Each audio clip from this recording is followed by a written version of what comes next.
early aggression to fight around bounties.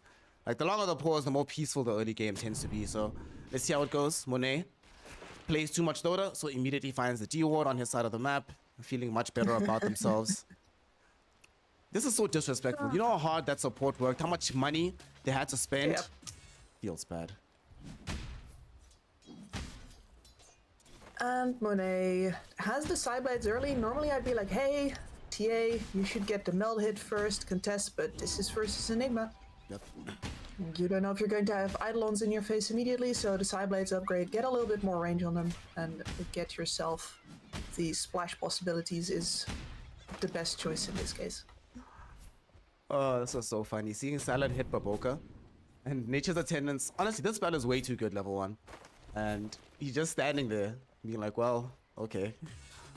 Where's this going, mates? Yeah. And Salad's hitting him like, ah, but not getting anything out of it. A little bit unfortunate, but he also knows that the Enigma, yes, there are side blades on Monet, but Enigma shouldn't necessarily be in a situation where he loses the whole army. He lose some creeps here and there, but not everything. At the very least, Salad is able to pick up the courier, though, in the meantime.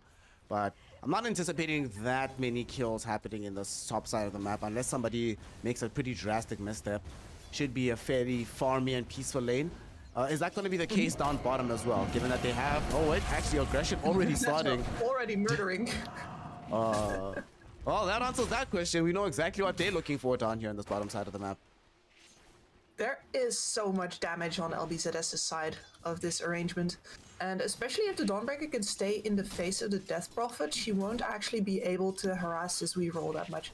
That's the problem with the Weaver, right? Range support coming in here, like... Detachment can't really allow the Death Prophet to be hitting Kagome like that, because that is what's going to lose him the lane.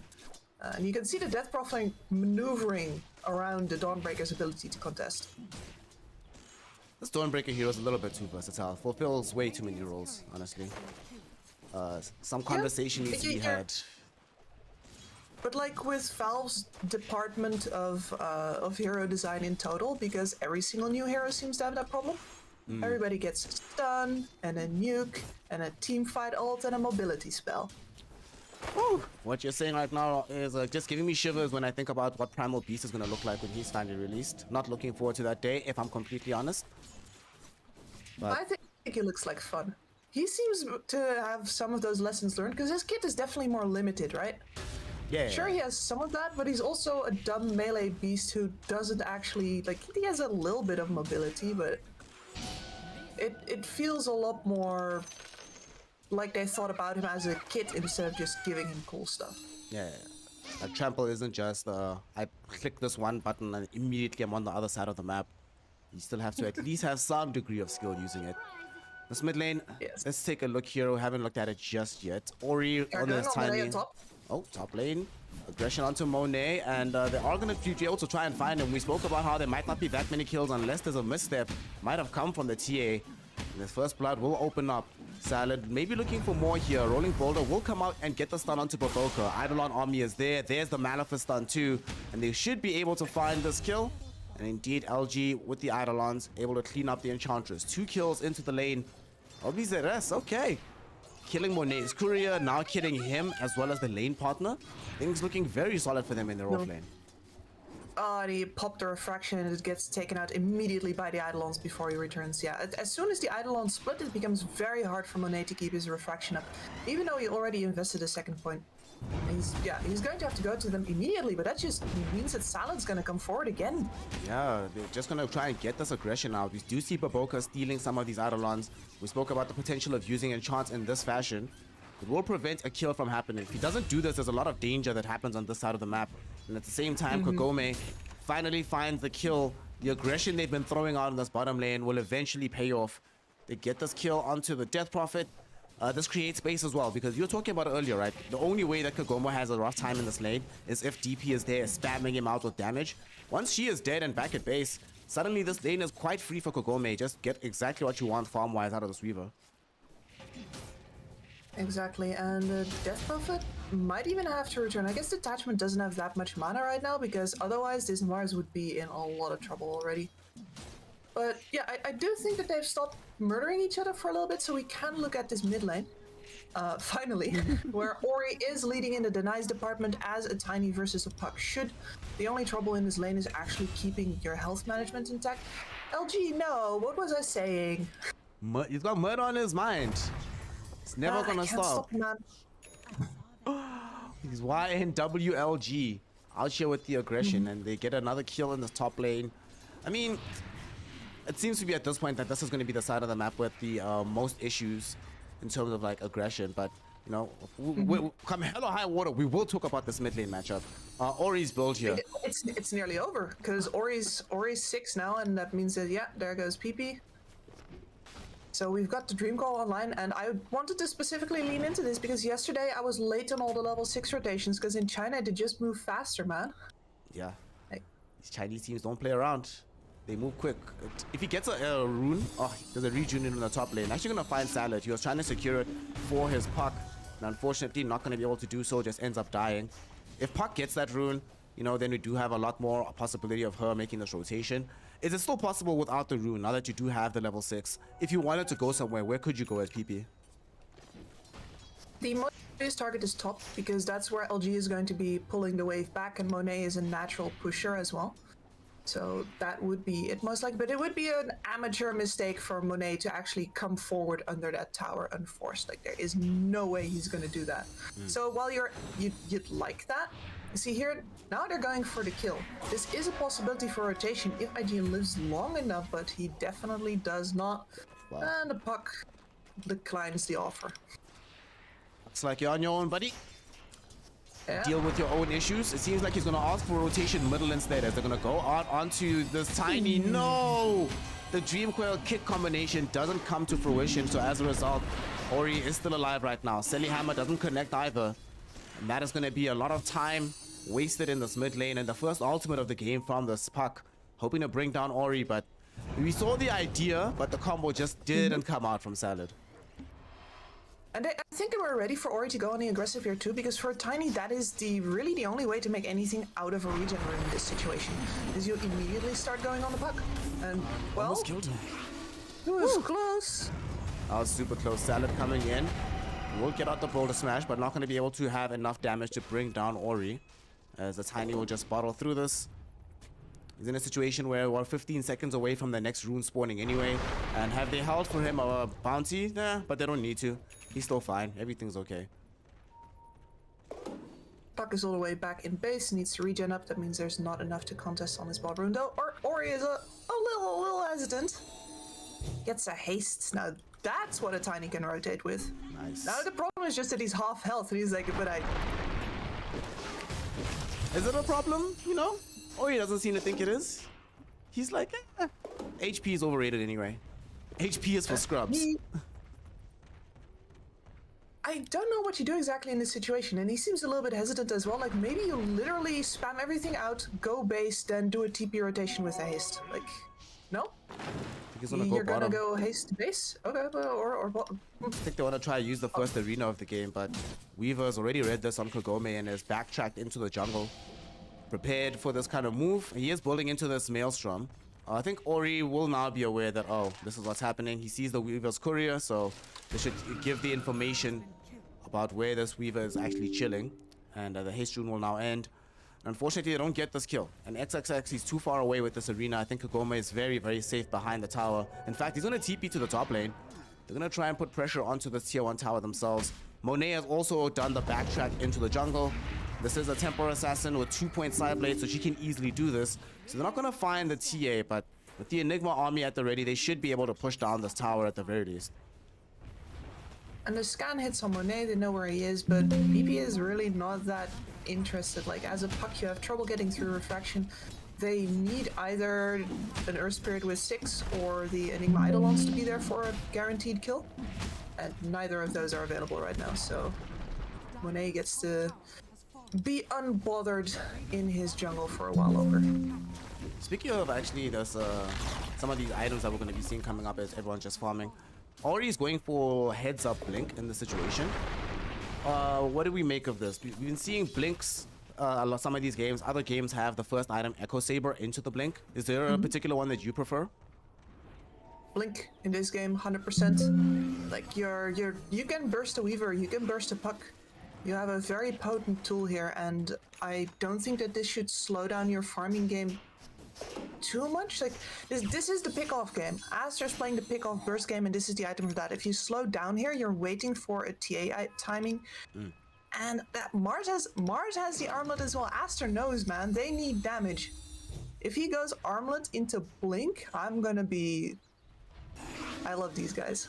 They're gonna smoke up and try and reveal this blink, I think, here. As they're all congregating together in their dire jungle. Or maybe they just want to clear some space around this outpost. Well, either way, they're just holding hands right now, deciding on what their next move is gonna be. On the other side of things, Puck on PP, close to finishing his Witchblade. We often see this as the response to the TA refractions. Mid lane, though. Quick jump in from Ori. Just wants to get some free farm, but the illusion is a debate, my friend. Not gonna find what you were looking for in that situation. Yeah, and this Puck is a thorn in their side because of how well it pushes out the mid-wave. Like, they're trying to get at least a wave on the opposite side here, maybe get a couple of catapults hits in, protected by this creep from the Ench, but the entire wave is already dead. Like, you can't really celery this out if the enemy Puck is just hugging its mid-tower. Love how you're using celery as a verb here. Yeah, but his Ench is now, like, he is the most iconic Ench honestly playing right now, because it's just so clear how much he does for his team, and it's so nice as an analyst to be able to point out what he does. They've gone on the Mars on top lane. Yeah, they got him. Arena though will come out. The Solar Guardian is gonna buy some big time, but Kagome still ends up being brought down. LG does find the black hole, will enable him to kill XXX. We'll be able to take out the Death Prophet of PICU as well. We see Ori in a little bit of danger. He's inside the Midnight Pulse right now. Quite a bit of damage, but also Puck comes in with the Dream Coil, finds the assassination. 3 heroes will end up falling in the top lane. And Team Aster, they thought they were the ones that want to have the counterplay potential coming in to save the Mars, but though they get the Weaver out of this, it turns out to be not a worthwhile fight for them, as they lose very important heroes in that skirmish. Circles, man. Circles. And this is the problem with circles versus burst. If your burst is not huge, if you can't immediately take heroes out and then split again before the circles come in, you've just engaged multiple bursty heroes who are usually short range into the center of the circle that's coming at you. You're gonna die. But on the other hand, since this is Aster, like, and this is why Aster is just better. Like, they only engage 2 heroes on the, or 3 heroes on the top lane. And sure, 2 of them are cores. They lose 2 cores there, but they get the mid tower down to a point where, you know what, Boboka is going to celery this one out. Look at this creep. This is textbook celery. Like, I love it. I love seeing everybody do this. And maybe it's just because I'm Dutch and I'm like, yeah, we're relevant. Go Netherlands. But it's true though. I mean, Team Aster also has Lanem as a coach, right? I'm sure he was ecstatic watching some of those replays. To be like, oh, you can do this with Enchantress? Awesome. I want to do this. This looks like fun. Oh, yeah. They need to be careful about losing this tower, though. Player. Yeah. He's so practical, but he's also, like, weirdly cheesy. He's just like, I want to win. What's the shortest route to winning?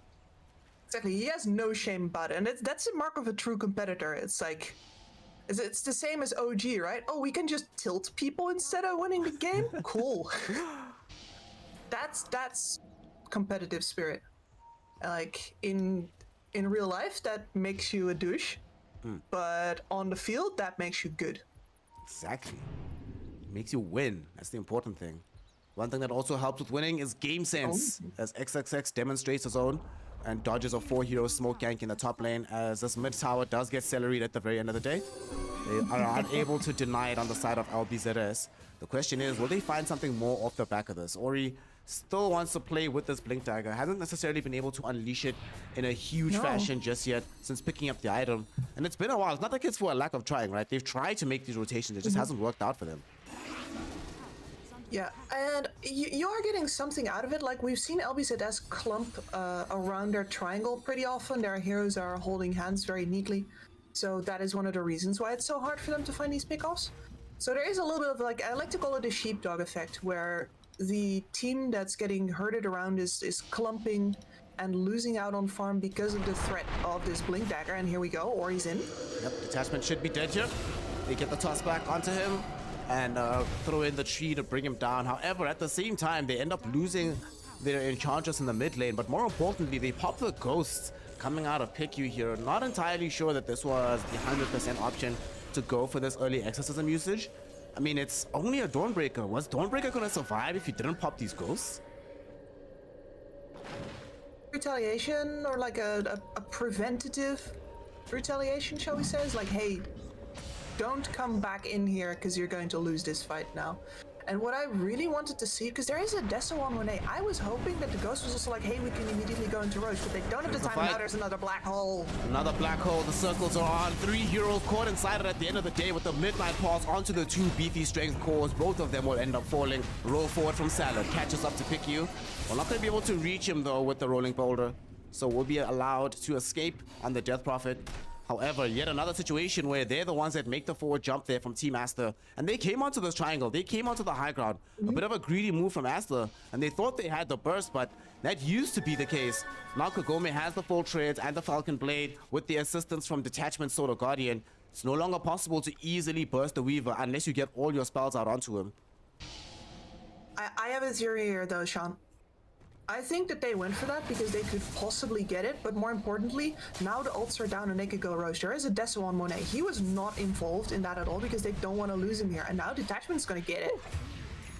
And they're going to go Roche. Right. I have no doubt in my mind right now that they're going to go Roche. And there's nothing LBZS can do right now because they spent everything. So smart. No black hole. There's no Solar Guardian. Team Aster, so smart. Man, my table would be lifting just a little bit right now. It's lifting in spirits. It's okay. Absolutely. Oh, I love this. This is actually they are up versus the team fight lineup, and this is how you do it. If you can't burst hard enough, you need to be ready to throw bodies at the problem. The problem is the spells, not the heroes. If you get the spells down, it doesn't matter that Enigma is alive. Like, you get this Aegis on Monet, and now the next time the big spells are up, sure, black hole him. He's gonna give you a thumbs up, rise from his grave, and smack you around for even trying. I mean, this is sort of similar to what we see when we have these team fight lineups and you get deeper into the game and teams will trade like a buyback for a big ultimate, a big spell. Being like, exactly, it's much more important. But you normally don't see those kind of trades happening this early on in the game. And unfortunately, LG might be forced to trade out his life, but nice TP out in the trees. Love to see it from Team Aster, just having a read that, like you said, spells are the issue. If we can get them to commit their spells, we might not be stronger in the aggregate, but our strongest hero is stronger than their strongest heroes. And Monet has been given the luxury of not actually being involved in most of these fights, just been farming away. And look at the gap in the delta that extended between himself and the rest of the pack. Despite the fact that Team Aster has been losing a lot of these fights, Monet has been the beneficiary, 3k ahead of gold on top of the Weaver. Yep, and that is the kind of gold lead that actually matters because that is a full item. Like, normally it's like, oh, you know, every single hero is 1.5k ahead of their counterpart, and it's like, well, that's cool, but usually that's not full items. That's not actually things that make a difference. Oh, what a find from Ori. What? That read? He had no hesitation. Jumped in, immediate avalanche. Oh my god, this guy is really good at Dota. Oh my goodness, alright. He's decent. Good enough to be on a top team. Good enough to actually make Team Aster a viable international team, I think. It was rough going with the White Album in the last season. And this time around though... Which sucks because I love White Album. Yeah. Listen, Kips, right? You know that team he was on Team Fusion? Can you imagine the pain of watching them? White Album and Ponlo and God King on the same team. Whew. It was painful watching their losses, honestly, on a personal level. Oh yeah. I mean, I tuned in whenever I didn't have night shift. It's been a rough ride. Yeah. But, you know, they will rise from the ashes. Our boy Pondo will still make it to TI, I believe. In this game, Team Aster, in a good state to me, make it to ESL 1 Malaysia because they've claimed themselves a tier 3 tower in this bottom lane. They were ghost committed this time around from PickU without it being an issue. And tier 3, this is always an issue, right? We are playing this more teamfight centric lineup and you already have to be playing this far deep onto your side of the map. Because next thing you know, you can win a fight on your side of the map, but then what? It takes you so much more effort to get onto the other side, get some real estate out of the situation. And because they didn't go for it, they went for a much more safe build on Kagome, Maelstrom into the BKB, which is the right build for the context in the situation. but that means that there's no Deso to help knock over towers. That's all you have is these Enigma Eidolons. And if you're too far away... He's going for it. He does have an Aegis with BKB, but might be forced to use one or the other here. First life will be taken out. Salad using the Magnetize to get it down. Will he be allowed to escape this though? And it does seem like he will. Okay. A bit of... It seems like this is maybe the problem area for Team Aster. Maybe don't play in the triangle as much, boys. This feels like this is where you often lose your heroes for not that much in the opposite direction. Yeah, this one was not a next level play. Like, I do think that it could be if the Mars, like, probably the Mars didn't have his blink up or something, so Monet goes in expecting to bait out a fight and for the rest of his team to follow up. Then it's fine that he loses the Aegis if they get entrance skills that will allow him to take the top lane, but not many spells were used here. Like, the Black Hole is up, the Solar Guardian is up, and they did lose that Aegis, so LBZS should be angling to get a fight here. I said the BKB on the Weaver is not done yet, and I did. Kagome is just going to say no. If his team wants things, Kagome is just going to be like, no. Actually, no, though. I mean, it's a smart play, right? We've seen many times before. That's how these players will get involved in a fight pre-BKB, especially on these more finicky heroes, your Weavers, your PAs, heroes that if you look at them wrong or if they initiate incorrectly, just end up dying immediately in the fight. So he's doing the right thing. It is painful to sacrifice real estate, but we just saw from Team Aster, right? They've shown the shining example of being able to make necessary trade-offs that put your team in a stronger position. You know, they lost several fights to make sure that Monet is super strong right now. So LBZS, wise enough to be like, we are willing to give up a little bit of map control, a tower or two to finish the BKB. And Kagome does now have it. However, Team Aster on the hunt, but they're not going to find anybody. Kagome has already vacated this area. I must say, I've been quite impressed by his movement around the map. Even if he hasn't been able to like exert his influence in team fights that much, he's been quite good at dodging several of the moves that have come his way from Team Aster. Yeah, and I love that you're bringing this up because usually a gank that doesn't work is not something that we as casters get to talk about, right? But we have highlighted this constant movement from Aster trying to find heroes and the fact that they found nothing. That's not something that happens in a vacuum. It's not like, oh, well, I guess we got unlucky. Nobody was here randomly. No, LBZS have been dodging religiously. And Kagome has spent a lot of work, and Salad has spent a lot of time bodyguarding him. Like, these two have been together for the entirety of this game, making sure that A, they weren't going to be picked off, and B, if they were at risk of doing so, Salad could throw himself at their enemies and allow his Weaver an opportunity to escape. Neither of these things have happened because they succeeded on plan A, which is impressive. It costs you farm. Even if you do it right, it costs you farm. It's that sheepdog effect that I was talking about. You get herded off of sides of the map because of a lack of information and an abundance of threat. That abundance of threat now has an Echo Saber and is... How far is it from BKB on I thought he was going to run into Kagome. Halfway? Yeah, it's almost there. Oh. So close. I don't think Kagome can get caught. You know, he's really embodying the spirit of playing a little squishy bug. Being like, I don't want to get squished, so just avoid absolutely everything. And still keeping up the farm like pace. Exactly. Yeah. Actually, I'm very impressed though that he hasn't allowed himself to get overrun by any of these heroes, despite the fact that they've been making these run-around moves to try and gain some protection. At the same time though, things might not stay that easy because they're about to finish this BKB, or they have the full BKB on, already disassembled the Echo Saber. Then he'll just reclaim it again. But more importantly, they've also finished their BKB on XXX. So this is certified a go time from Team Aster. And as I say that, they're gonna smoke up. Let's make something happen, boys! We'll try and find a fight. Who's gonna be the one to blink onto the high ground? Ori? His smoke will pop. He blinks though. Literally blinks to the same spot in the triangle. I don't know why he has this obsession here. But he just keeps going here, Ori. Well, give me some time to watch some replays and I can figure that out for you. Right? Because I'm sure there's a reason. And it's one of the things that if you ever go analyze games on your own, I'm not talking specifically to you, I'm talking to everybody now. Like, always assume there is a reason for the thing they do.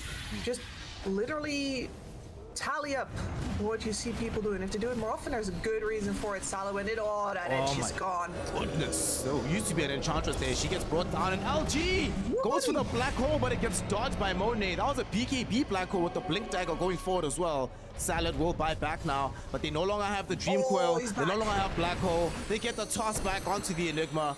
so they no longer have his life either. 2 heroes will fall, the tier 2 tower will fall as well, and Team Aster might want to press the issue because they know that their big spot that they're really afraid of, this black hole, is no longer available. They might not have arena, but okay, they're gonna back off. Ghosts are about to finish, so there's no need to force the issue. But that's so sad, that black hole, it doesn't connect, misses absolutely everybody.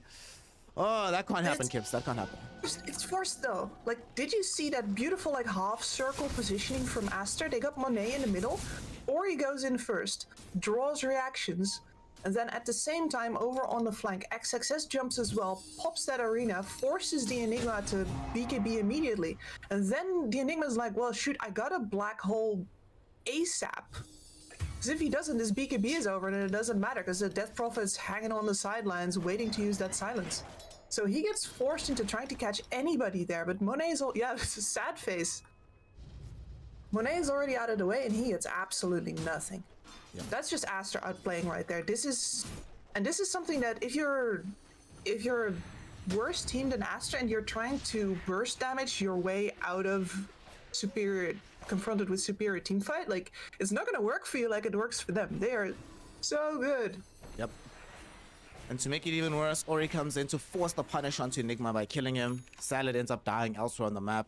So now they were already in a situation where they were being herded, as you were mentioning earlier, into a much smaller and smaller part of the map as time went on. But losing a fight like that in front of your triangle, now you can't access the triangle, you know you can't access your jungle. We literally saw the same full court press from Team Aster yesterday. Like, this exact moves, these exact positions that they're in right now, this is what they forced their opponents into, and Dandelion could not keep up. It was just Aster all day in every direction. I mean, Kagome, all he can do is just try and drag them like this. He knows that he can do these rat plays, but even then he has to be careful. Let's see how quickly he finishes this wave. Will it cost him his life? It will not, because LG, even if he's not getting black holes, at the very least he's using his Eidolons to get some information so Kagame can rat more effectively. And he is struggling to make his way over to the enemy tier 2 right now. Like, you're saying rat, right? But part of rat gameplay is being able to force the enemy home, and they haven't been able to make enough headway on these side lanes to actually ring the doorbell and go like, hey, ding dong, we're gonna damage your tower if you don't come home, we're gonna damage your base if you don't go home. Like, that option just isn't there. Look at where the puck is as well. They're struggling so hard to keep these lanes out, and they're now full committed, by the way. Like, we didn't see this before. They were still holding hands. They were hoping to react to an aggressive fight from Aster. This is full desperation mode. They're like, all right, fine, we gotta split push the sidelines because it's the only play left. Clearly Aster will just pick us apart otherwise. Yeah, now they have to go Roche. They have to go Roche. They scan that out. The big man is online, but it's dying so quickly. They do have black hole. Baboka puts his body on the line, will block off the rolling boulder. Roche isn't dead just yet though. Goes to get popped. XXX hits him. 4 heroes caught inside of the arena, and they're gonna fight around this. There's the black hole. It only catches onto Monet, but LG is gonna get brought down by XXX and Ori as they break on the other side of the hole. Kagome now the lone survivor of the fight. Very nice usage of the ultimate there, but this time lapse might not actually save this Weaver. How far away can he get? Slowed down by that Psionic Trap. Will be able to dodge out a spear. So good play on that. And PP, between himself and the Kagome bugs, they do manage to bring down XXX. And they are looking at the duration of these ghosts and saying, well, they are about to finish. Let's go back and clean up the Roshan. The black hole did come out. It did catch the priority target, but unfortunately it didn't catch anybody else. A bit of tunnel vision on LG ends up with him being punished and LBZS losing the fight. And once again, Aster showing off these immaculate feelings for the timing here. They have that black hole cooldown written down. They know exactly the moment when that smoke comes out is the moment where the black hole comes off CD, and then they have about 7 seconds left until they get to the pit. And so Monet gets out at 5 seconds.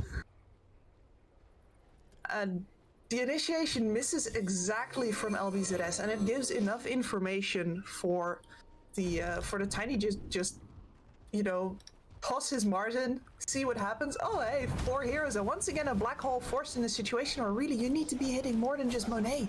Yep. But it's like, it's not his fault. He had no other options there. His hand was forced. It's been a hard game for the LG. Enigma was picked in the first phase and been doing his best. Okay, they might have found Ori here. What can they try? Look at this damage onto Kagome though. We'll just BKB TP out on Ori though. Damn. But Poker's like, really fam, you're doing me like that? Leaving me alone? Okay. Reinforcements are on route though. Nice usage of the arena. Time lapse will save Kagome, but Detachment has no such option as he loses his life. LG forced to pop BKB, but look how much damage he's taking with just a couple of right clicks, and the God Rebuke from XXX will send the Enigma into an early grave. No matter what in this game, LG is going to be forced to commit something and die anyway. Sometimes it's BKB, sometimes it's Black Hole, but always it's his life. Now, are they going to try and go on the high ground here, Kips, with this advantage of having the numbers and still having the Sages? Yes, absolutely. And it's only a matter of time before Monet gets his level 25 out of all of the skirms deck. Puck? Risky. He's trying the same, though. He's trying to force some spells out as well. He got the Exorcism, which is, you know, debatable how useful that is, because that was most likely going to come anyway. And look at this line positioning here, this half circle again. Like, the puck cannot hit multiple heroes at once. He cannot get an amazing coil off here.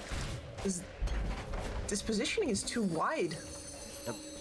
And as soon as they lose they take the melee racks and they see that everyone's respawn on LBZS, discipline from Team Aster, even though they're super far ahead, even though they still have an Aegis, even though they still have BKB at the ready for Monet, they immediately leave the base. As you said, they've got the timings written down for the Black Hole. So LG, they're aware that he has it back online. And they're like, well, do we want to fight into a Black Hole on the high ground? Probably not. Besides, we've already gotten the important real estate. Team Aster, textbook Dota right now. If you were to open up a textbook that says Dota, it's going to be Lanem's face on top, telling you exactly what to do. This is honestly just beautiful to watch. It is gorgeous, and especially because, like, there's things about this playstyle that were available years ago. Like, this positioning is one of the backbones of the old MVP Phoenix lineup, where they would always have all the faces turned inwards. They even had a rule that you were not allowed to turn around. That was I talked to Febby about this. It's insane, actually. You're not allowed to turn around because of turn rates, and that would mean that you're opening yourself up to the opportunity of an engage. So spread out wide, all facing forward. There were teams that did part of this years ago, but it's so amazing to watch how one team can do all of it. The map play, the bursty pickoffs, the positioning, and this for me is a beautiful show of how far Dota has come in these past couple years. Because Aster is not the best team in China. Nope. Like, they're not.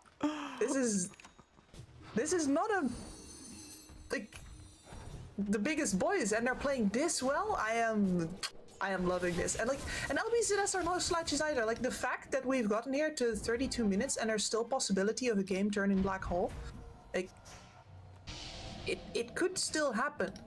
Like, yes, the door has been slammed on their fingers, but they haven't yanked their hand back yet. Maybe it's happening now, though. Let's see how much pain PP is going to experience. Aeon Disc will get him out. Okay, he's fine. I mean, to your point about how impressive LBZS has been, right? Kagome's only died the once. Looking at this draw that they have on Team Aster, this is not the easiest Weaver game to play, and he's only gotten himself brought down a single time. Ori, though, unfortunately, Detachment hasn't been as lucky, but now there's the Black Hole! They've gotten onto two! It's Death Prophet and Monet. Monet will die, but does have an Aegis. XXX comes in now with the arena on the two. They are able to bring down LG. Buyback coming in from Detachment immediately as Park, oh no, got caught on the far side of the fight. Does have buyback, but doesn't have spells remaining. Will be forced into buying back anyway. Salad goes forward, has the magnetize with Detachment on the Solar Guardian. But look at the Monet damage as he turns on the taps, forcing everybody back from LBZS as they do not have the survivability. However, BKB is now finished from Monet. Salad, though, will miss the rolling bolt on the high ground, gets blocked from escaping with the Enchantress, and buyback into a dieback on PP with the puck as Ori preventing any kind of escape on that hero. And Monet, did the right click really follow Salad all the way back to the base? Yes, it did. Yeah. Oh my god. This is too much, Kips, but I think we might be seeing a GG soon. Monet is too strong, just gets a double kill. Kagome has, what, 2 lives remaining to try and make a difference here. LG jumps forward, no Black Hole though, so he's just gonna end up dying. Monet gets an ultra kill. That should be that. GG, well played as called. LBZS throw in the towel, and Team Aster take the opening game here in the winner bracket final. They are looking unstoppable in these Malaysia qualifiers for the Chinese region. Absolutely. Like, they've shown us a couple of pages of Lanham's book of Dota, and that's a thick book, and what we've seen on these couple of pages is impressive, and you know they have more to offer. Yeah. Oh. What a team, honestly. It's just been stellar Dota coming out of the side here of Team Aster. And as a result of said stellar Dota, they've gotten themselves a very, very strong victory in this opening game. They just looked more clean on every level of things, but shout out to LBZS. They did everything humanly possible to try and keep this game going for as long as humanly possible. Kagome only died twice in this game, one of the deaths being at the very end of the game, and another insignificant outlay on damage from him. But LG did everything he possibly could. I think like a better team, or let's say a worse team than Team Aster, could easily still have lost this game if they weren't as like coordinated throughout the entire game. Because there was that period of time where there were maybe like 3 or 4 fights back to back to back that LBZS just won clean against the side of Team Aster. The only hero not involved was Monet, who was all farming by himself, but they could have lost momentum there, but LBZS. Hold me close till I get up. Time is barely on our side. I don't wanna waste what's left. The storms we chase are leading us, and love is all we'll ever trust. Yeah, no, I don't wanna waste what's left. And on we'll go, through the wastelands, through the highways, till my shadow turns to sun rays. And on we'll go, through the wastelands, through the highways, and on we'll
turns to sun rays. And on we'll go, through the wastelands, through the highways, and on we'll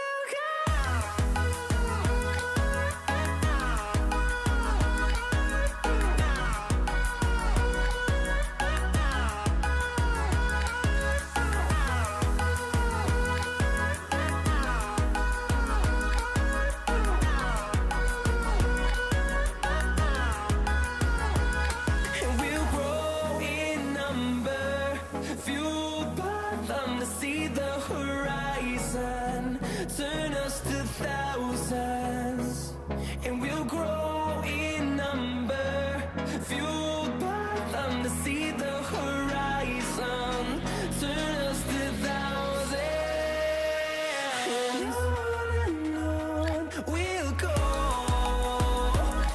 through the wastelands, through the highways, till my shadow turns to sun rays, and on we'll go, through the wastelands, through the highways, and on we'll go.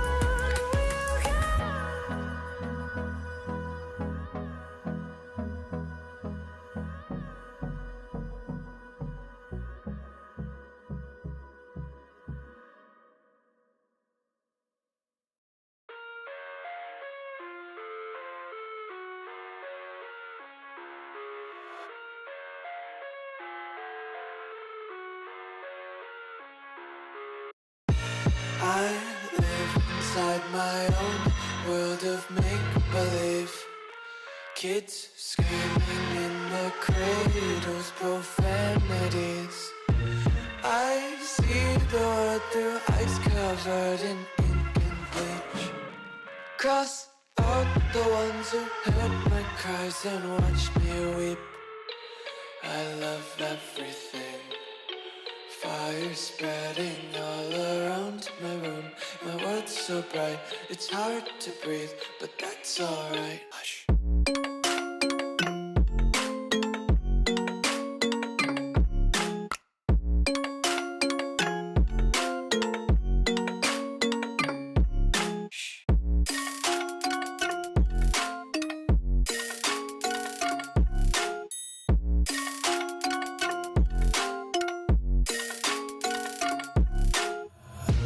Take my eyes open to force reality. Why can't you just let me eat my weight in glee? I live inside my own world of make-believe. Kids screaming in their cradles, profanities.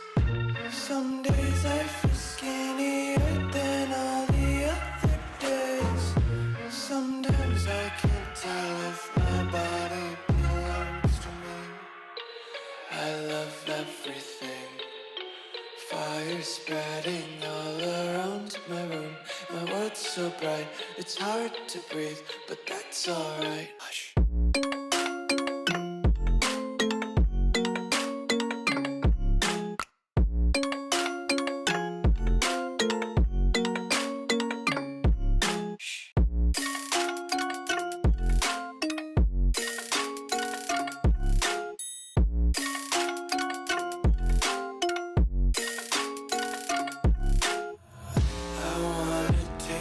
Content, hold your breath and feel the tension. Devils hide behind redemption. Honesty is a one-way gate to hell. I wanna taste consumption. Breathe faster to waste oxygen.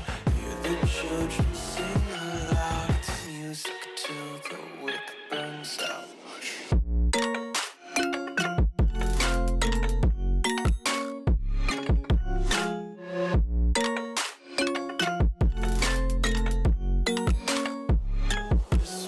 Be carefree lately, yeah. Just kicking up daisies. Got one too many quarters in my pockets. Counting like the 4-leaf clovers in my locket. Untied laces, yeah. Just tripping on daydreams. Got dirty little lullabies playing on repeat. Might as well just ride around the nursery and count sheep.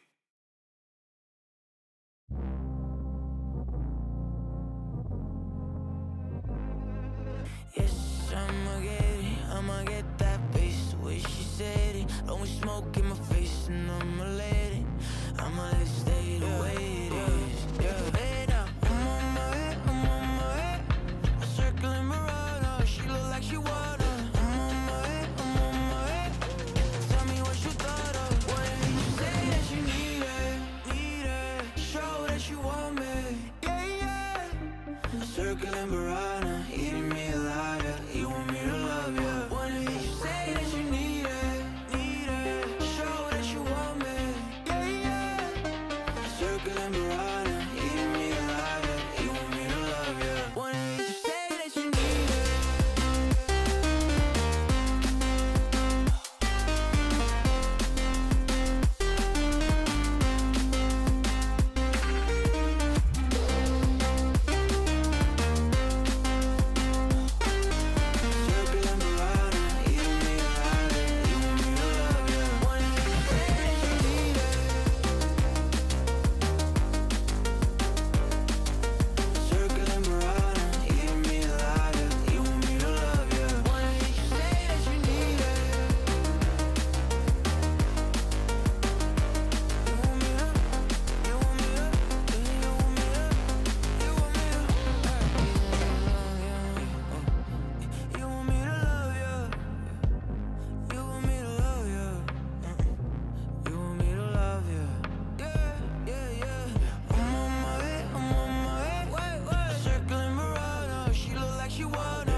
I just can't let you go.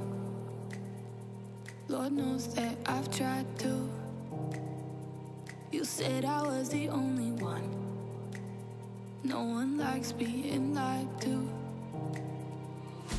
You made this mess and left me with the pieces. Now I wanna burn all the bridges between us. I can't focus, I can't forget. I've been thinking too much lately. I just need to clear my head. I just need to clear my head.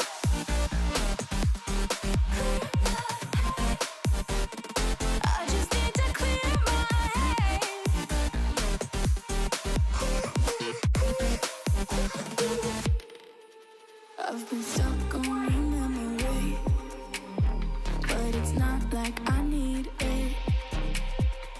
And we may have some history, but we don't have to repeat it. You made this mess and left me with the pieces. Now I'm gonna burn all the bridges between us. I can't focus, I can't forget. I've been thinking too much lately. I just need to clear my head. I just need to clear my head.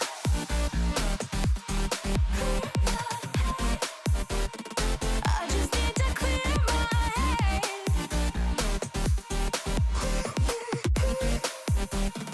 I just need to clear my head.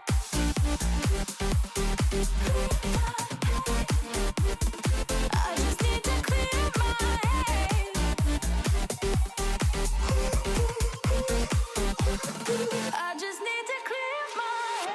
I just need to. I just need to clear my head. I just need to. I just need to clear my head. I just need to. I just need to clear my head. I just need to. I just need to clear my head. I can't focus, I can't forget. I've been thinking too much lately. I just need to clear my head. Oh, clear my head. I just need to clear my head.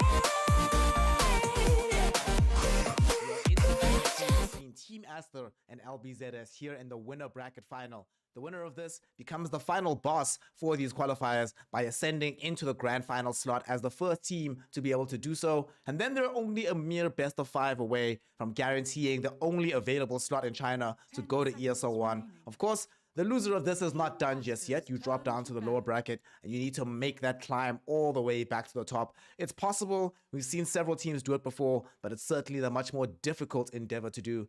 My name is Snare. I'm joined here by Kips. Kips, game 1 was a feast of Dota. It was beautiful to watch. It was lovely. Are we expecting the same kind of exquisite artwork from these teams going into game 2? You know, it really depends on what LBZS is going to do now, like strategically. Like, there's different ways to react to this kind of shit. You can say, okay, we just need to get better, or you can say, okay, we're outclassed. What do you do when you're outclassed? Have you ever heard that joke about playing chess versus a pigeon? Oh, as you crap all over the board. Exactly. You step on the board, you push all the pieces off, and shit on it. So you can either play this the sane way and try a different strategy, try different heroes, like pump each other up, or you can say, if I don't get to play, you don't get to play, and you make this chaos. You make a cheese pick, you do something wild, you go all in on something, and you hope that you can tip Team Aster off balance. Because in the way that they're standing right now, 2 feet on the ground, rock solid, I don't think you're actually going to get them to move by just playing this fair. Yep, make the game as unfair as humanly possible because Team Aster certainly in a power pose as the game stands right now. However, as we see this draft, we still see the first pick Dawnbreaker from them. I'm not sure if they'll rely on the LG Enigma for game number 2 as well. But for the most part, the thing that we do definitely want to see is them doing a lot more cheesy stuff. We don't have Tiny. I would have loved it for them if they had it available, but they will be able to get the Zeus. All right, this is already a good start here. Getting something that's like a little bit brain dead. We saw yesterday, for example, Team Aster played into a Zeus that decided to go. He was position 4, became position 2, and even they had a lot of difficulty actually like forcing him off of his positions. Dealt quite a bit of damage. This is also one of these heroes that can help you hold the high ground when things get iffy. So I like the option here from LBZS. Yeah, I also think that the Enigma is definitely off the board because of the Winter Wyvern, with the Wyvern being one of the best black hole cancelers in the game. BKB piercing disable, huge range. I really would say only Warlock is better, just because Warlock also does not have to care about Lincolns. Yeah, Warlock's the best. That's speaking of Warlock, actually, LBZS could pick him. We've seen sometimes in China, whenever you have like this uber high AoE burst damage, suddenly the Warlock becomes an option. Team Aster, for example, themselves have played DP Warlock quite a bit with the Earth Spirit as well. I don't know if LBZS will go for that, but I'm honestly just never sad to see Warlock. I love that hero so much. He's so much fun to play. Warlock is fantastic, and yeah, you have so much AoE damage. The Fatal Bonds mean a lot in this game, or could mean a lot in this game. You just don't really have a big front line for him yet. That's it. Part of the reason that the Zeus gets picked up pretty easily here is that Aster, with this opening, has no jump whatsoever. And we've seen that in exactly that previous Zeus game where, you know, if this support Zeus could become a core, just because there was a very limited amount of jump on the enemy team, and they had to engage in really far and risk a lot to get at this support dealing all of the damage. So especially if Team Aster doesn't rectify this, I mean, I'm pretty sure they're going to get Boboka as something mobile. Like, I would not mind seeing an Earth Spirit here at all. Ooh, Earth Spirit would be phenomenal. But I get the first. Yeah, there we go. Hey.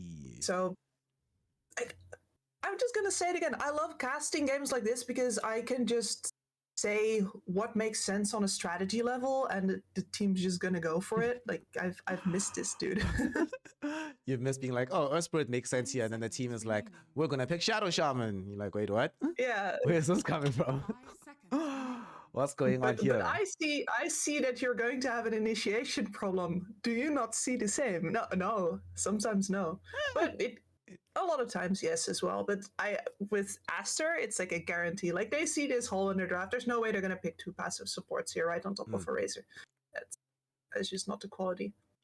And now it's a lot harder. Like a Warlock here, it's become a lot harder. You're not playing Warlock here. I would just hate life if I'm the Warlock player for LBZS. So please don't pick Warlock. It's just gonna make me very, very sad. I'm gonna die like a million times in this game if he ends up going for this Warlock.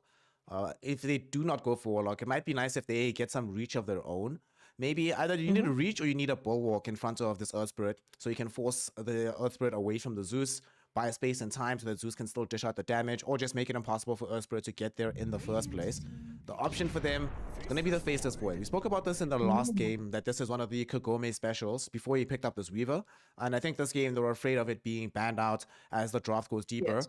I mean, tons of burst damage, more circles, which we like as well.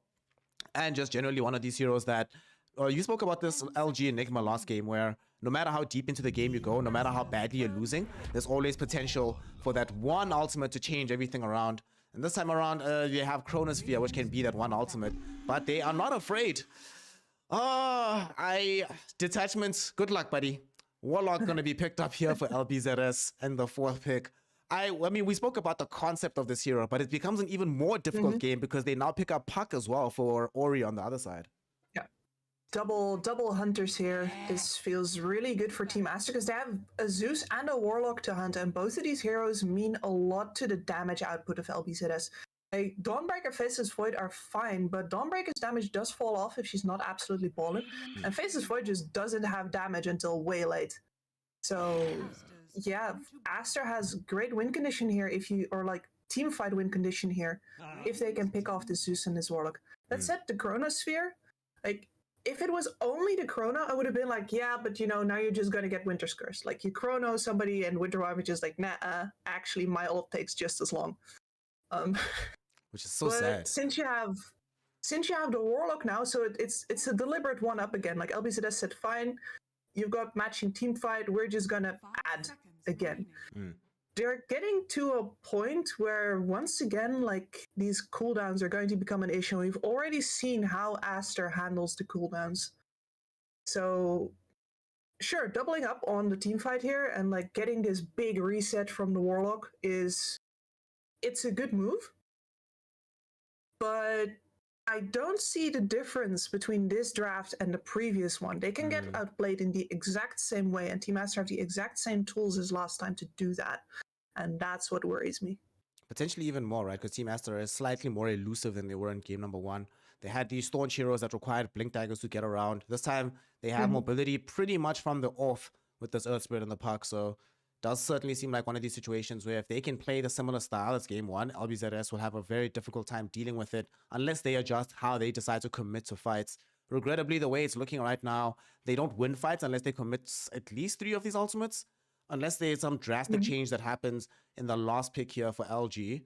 Let's see, he could be playing the Dawnbreaker as well, and it actually might be Dawnbreaker in the 3 position, and they're looking for their 4, and indeed, they get themselves the Marcy, unless this is going to be offlane Marcy like what we saw yesterday. Or rather, let me rephrase. I hope it's not like offlane Marcy that we saw yesterday.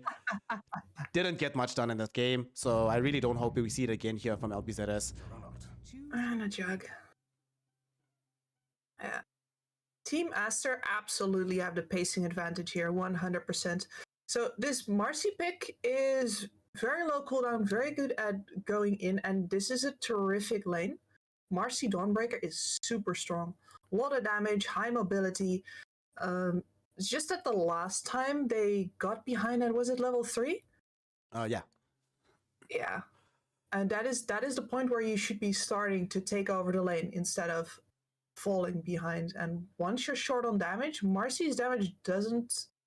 Like, she adds a little, but it's really all Dawnbreaker. Like, you have until Dawnbreaker level 5 to win the lane. If she's at level 5 still not winning the lane, you have a capital P problem. Didn't we see literally these exact 3 heroes yesterday in that game that had from Dandelion? Because they did have, wasn't it 5 Dawnbreaker, 3 Marcy, and then 4 Zeus, I think. And then only as the game started going, they shifted it around to put the Zeus maybe more as a core. This time they're just starting with Zeus core to begin with. But offlane Marcy, I'm still have yet to be fully convinced by this. I mean, we had a conversation yesterday about some of these core Marcys in the pub games. A lot of those core Marcys aren't necessarily playing from the offlane. They're occupying like a proper core role. So I'm still not sold just yet that this is the hero, especially because one thing I was hoping for in this game from LBZS would be somebody that can also provide some extra damage into the bubble, or at the very least, a lot more damage presence during these like big combination spells of Zeus, Warlock, coming together with the Dawnbreaker as well. Marcy doesn't necessarily do that for you, but I do suppose maybe the idea and the rationale is we also needed some kind of reach. We didn't want to put the reach in the mid lane, wanted to have it from the off lane. I don't know. What are the odds here of LBZS being able to take us to a game number 3 utilizing this draft, especially considering that they're going to be playing a very similar style to what we saw in game 1 already? Maybe Aster's tired? It looks pretty hard. This is also a core Zeus now into a lot of jump from the enemy. Like, I kind of want the Warlock to buy him a 4-staff. And then for the Zeus to buy a BKB anyway. It feels so bad at the Zeus, but I don't think you live otherwise. They're going to run at you. Yeah. This is not the kind of game, we were just talking about it, that they have the tempo on the side of Team Aster, right? Last pick, Jug, Earth Spirit, Puck, Winter Wyvern. The only long cooldown that they have is the Omni Slash, but just in general, they can play this game at an astonishing pace from the side of Team Aster. So they will need to do it. Show us that they did not come sleepy today, that they're fully online, alert, have all their caffeine and their ducks in a row. I have a feeling we're going to be seeing not a game 3. I think this is just a bit too strong. LBZS, you said it yourself perfectly at the beginning. They needed to act like a pigeon playing chess. This is still them playing quote-unquote normal Dota. The only off-kill to pick is like this off-lane Marcy, but that's pretty much it. Yeah, that's not a poop on the board. It's like we had that literally yesterday. Like, I wanted to see something shocking, do a Broodmother go all in on a push draft with like a Beastmaster and Lone Druid. Huskar them. Huskar Oracle them. That would have been some It's good really stuff. thrown for a loop. But I can understand that if you're learning how to play good Dota and you just see this as a step in your journey of playing good Dota, then it makes sense to just pick what you think is the best draft possible and do that instead of hoping to, you know, unsettle a team that's looked rock solid. Yeah.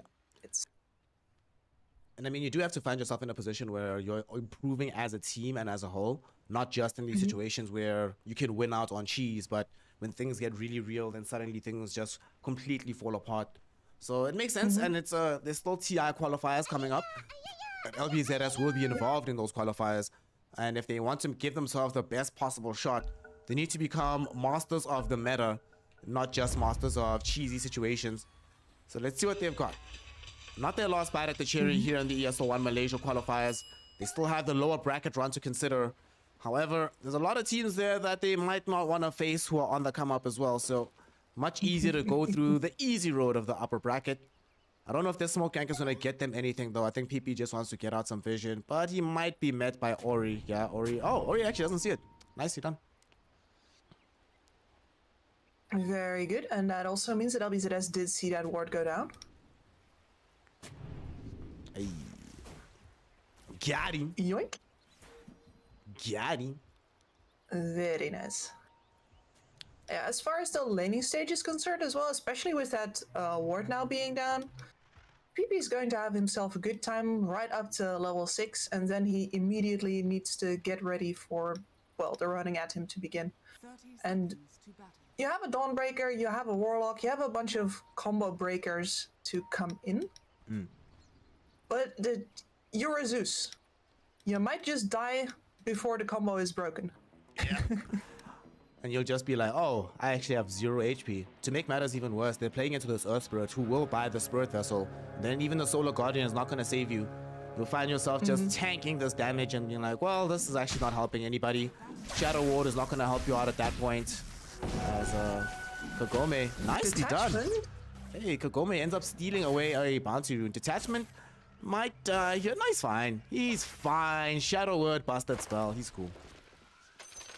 Yeah, that's true, actually. Like, I didn't count on Shadow Word. It is very busted. But I was going to make a joke about how he needed to detach himself from this Razor immediately. Detach yourself from Razor or be detached from life. Yep. He will happily separate the two for you. So what's this lane gonna look like down on this bottom side of the map? We know what this detachment wants to do, just give Kagome Shadow Word as much as possible. We have sometimes seen Void as an answer to this Razor off lane, just as a way to get away from the damage, but looks like XXX's solution to this is, well, I'm never gonna link Razor, I'll just link detachments instead. Yeah, and that illustrates perfectly how this lane is going to go. Like, we're going to get this Razor a couple of levels because he isn't very tanky to start off with. And afterwards, especially if they can detach detachment from his Void, this man is such a good name. We're going to see them run at the Warlock. Warlock is completely defenseless. His Void has nothing to help him with. And as a Warlock, you're just biding your time here until you can't hold the lane anymore, and you hope that you drew enough attention for your Void to be able to stand solo. Put your body on the line, detachments, do the right thing. XXX is coming in to drain some more. Does he have Shadow Word? He has it in 7 seconds, but XXX not going to take the risk of chasing him at all. So things will slow down there a little bit. As obviously we have Earth Spirit shenanigans right behind, dragging in this wave and making sure that the wave is favorable in the equilibrium side of things. Let's take a look over on this top lane with this off lane Marcy. She got the assistance from this Dawnbreaker, however Dawnbreaker is now very far forward. Salad will Selly hammer out, but might still end up dying here. Unfortunately, the slow just not enough on this Winter Wyvern, and she's going to be able to walk away on Salad, popping the Salve for good measure, so everything's going to be fine. And you have to realize that Winter Wyvern is a great trading hero, but not a great killing hero, because her percentage damage is percentage of current HP, so she becomes vastly less impressive. And here comes the power. Okay, you said it in the draft. Marcy, Dawnbreaker, an obscenely powerful lane, and we see why it is so powerful. They have this incredible reach advantage between the rebound and the Selly Hammer. I like that LG, because they're playing this more as a core and they're relying on Salad to open up space for them, not going for the super early points into the dispos, opting instead for the side kick so that they can get the necessary damage if they catch a hero out so they can get the kill. I like this as an option. You're relying more on being able to execute somebody rather than just like hoping that displacement will do the trick for you. Yeah, and has had a fair bit of nerfs as well, right? It used to be pretty ridiculous, and now it's just moderately ridiculous. You're not getting enough distance out of it, especially not versus two heroes that have decent ways to get away from you. Just invest in the damage, slap them down before they can get away. Somewhat quiet game relative to game number 1, where not as much you needed aggression, but bottom. Here's the... Yep, that's what you talked about. As soon as these levels come out, detachment's in danger, but Kagome doing a pretty good job of zoning back XXX. Doesn't have a point into the bash though, so can't actually kill him in that situation. But his intervention certainly will save the life of Detachment. Detachment now also comes in with the Fatal Bonds. And ha! Take that! Haha! So much fun. But he's just alive, that's the exciting thing. Yeah, and he cancelled himself with that. Hey. Pretty neat. Yeah, both supports on their respective safe lanes are the targets here, and they're going to be the targets for any rotations from the puck as well, or from an, you know, Zeus pressing R. It's a little bit ridiculous to me sometimes that Zeus can just press R and have so much influence on the map. You don't have to aim or anything, you just do it. A little bit weird. He pays in a lot of other aspects, right? I mean, he used to until he got this stupid heavenly jump spell. Now it's like, it's hard to kill. It's weird. I don't know. So, quiet game. Who does this kind of slow, more considered pace early on where it's all about the farm? We don't see that many trades happening either, where both the safe lane supports are sitting super far back. Which team benefits the most from this current status quo? It's really hard to say, actually. Like, Aster has the higher pace lineup, so you think that they'd want to be ahead a little bit more by now. But on the other hand, we haven't seen any possible puck rotations coming yet. This laning stage hangs in a very weird kind of balance, because now the catapult wave spawns, and this is where you'd either see supports coming to mid to try and kill the Zeus, coincide with level 6 on the puck, or you'd see the Zeus angling, the puck angling for a rotation off to a side lane if he can get a rune on 6 minutes. Already has cracked the 6 now. Can get assistance. Where is Baboka at? He's still chilling bottom, helping out XXX. They might want to put some pressure onto Kagome. I think he was hoping to try and kick him back so he stayed in range. But they have drawn the rotation from Salad as well. So there's 3 heroes down bottom for LBZS. And they're going to try and utilize these heroes by jumping onto XXX. Unfortunately, they lack the reach. Selly Hammer already committed by Salad, and they can't get close enough to the Razor to threaten him. So it does feel like a somewhat wasted rotation here. So Salad, very fortunately for him though, LG is not necessarily in a position where he's going to die off the back of this. But here's the mid rotation you're talking about. They're making the jump. Dream Coil out onto the Zeus. And there is going to be some assistance coming in with these supports. Baboka gets the roll forward, but PP able to escape with the heavenly jump. LG comes middle now as well. Rebound into the dispos onto Ori. And they will be able to find 1 kill, make that 2. Salad able to get the cleanup onto the Winter Wyvern as well. Hastrune is out onto Detach, or Salad rather, but can't get in front of Baboka to block off the rolling boulder. So don't dive the tower. Come on. Relax. It's just a spirit right now. All right.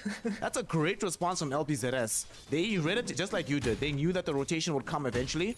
Zeus not only manages to survive, but with the assistance from the team, able to get the kill onto the puck instead.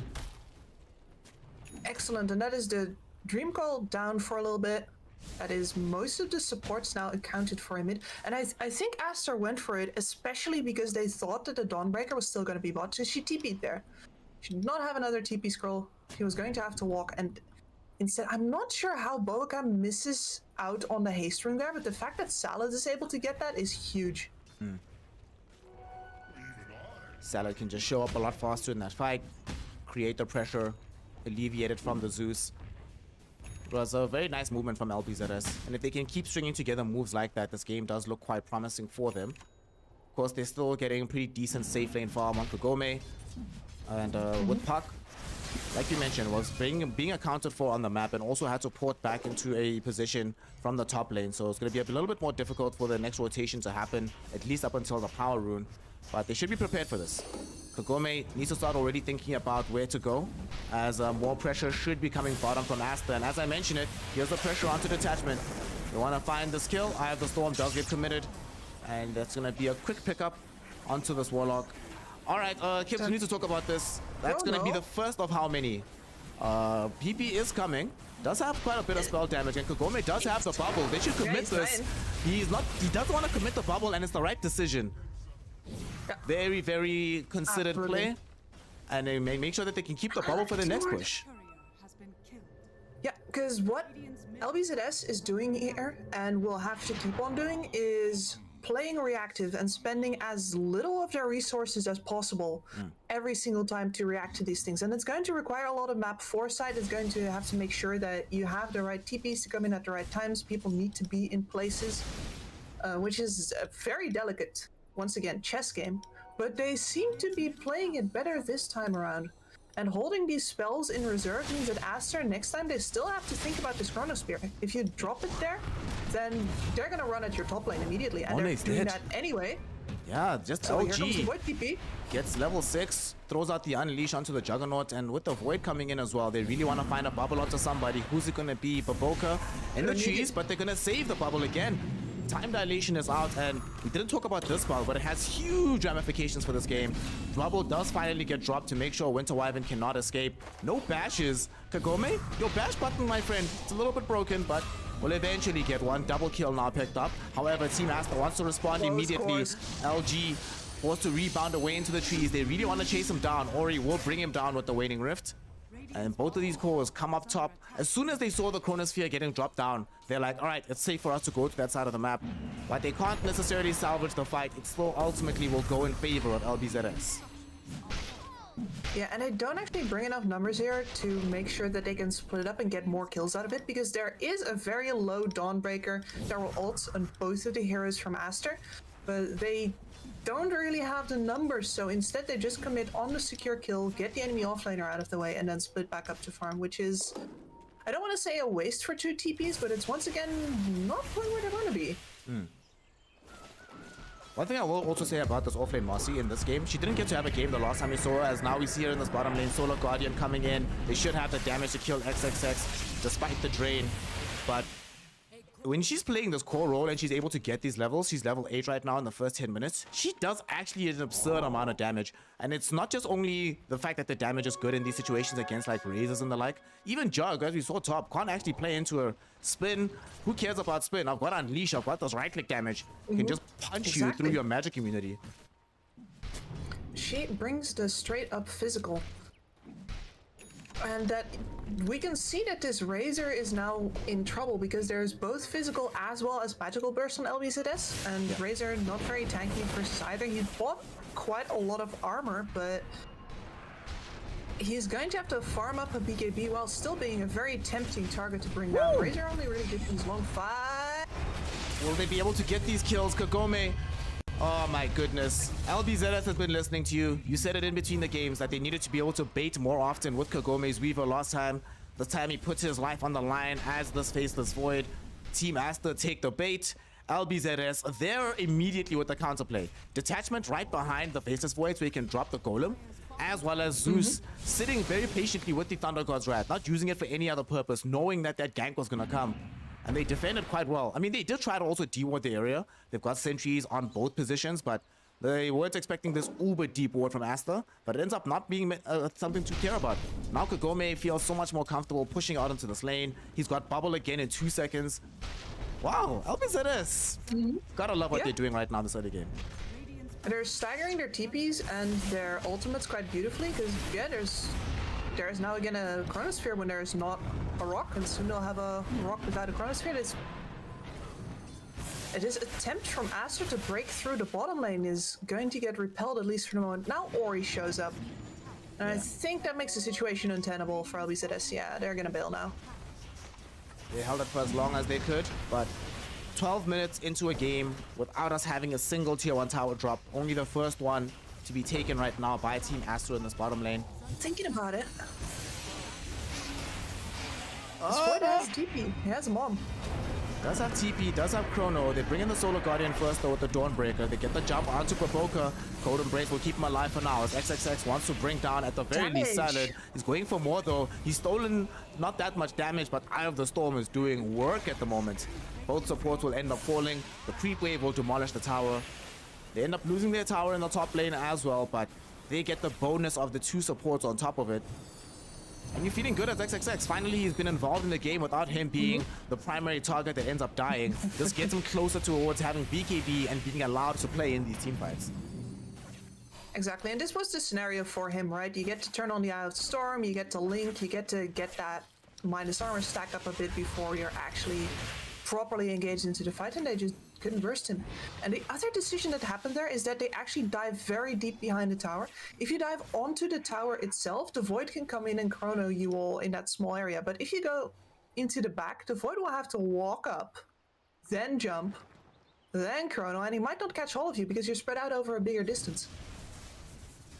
Yet again, we see Team Aster with strategic movements, being able to get some things accomplished on the map.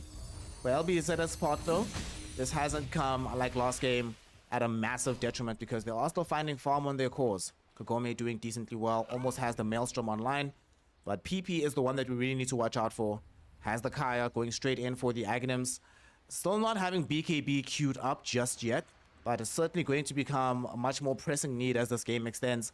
Hasn't been punished yet though. 2-0 and 3 so far, so his team has been doing a good enough job of enabling him to just continue to stay in the backlines and not be the first person engaged on by Team Aster.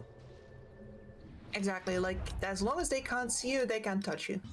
Just stay back, but it's gonna become hard. Like Boboka is queuing up the BKB. That's how much they know they need to get at this Zeus and survive the engagement. That said, Boboka not surviving this one.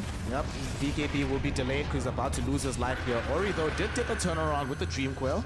Big Winter's Curse coming in onto 2 heroes. It's only the 2 supports though. Oh, LG, sorry, one of the offlaners. My bad, force a habit. Mercy. LG coming forward, and there's PP dropping the Thunder God's Wrath. At that point, you just needed the damage to get the kill.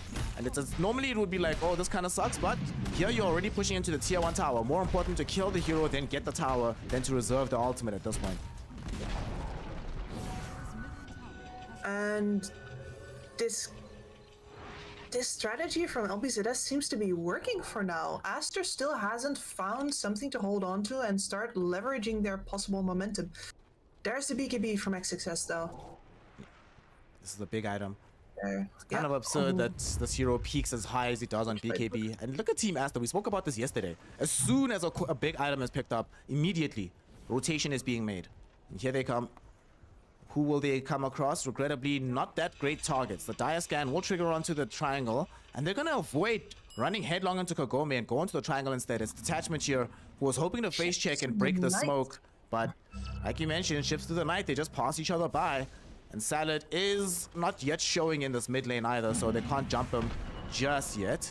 Does throw in the Selly Hammer, actually goes forward with the hammer. This is an inopportune moment to say the very least, to show yourself in the wave. Salad will get punished for that almost immediately. Yeah. Hey, it's here. It's catapult. Yay! Huh. Weird how those timings keep working out. It's almost like they're making triggered moves. Oh, Chrono. Oh, this is good, brought by Kagome, and there will be a Cone Embrace to buy space and time, but it gets followed up with the Chaotic Offering, not allowing the puck to get out of this. At the same time, though, Kagome might end up getting brought down because there is a reveal on this BKB Eye of the Storm. Omni Slash flying through from Monet with the spin onto LG as well.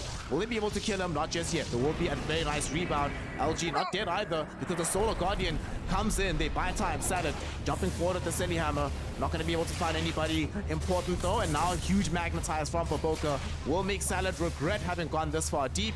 Get some of the bonus regen from LG thanks to that rebound. It's not going to be good enough though. There was a big ultimate drop by the Zeus as well.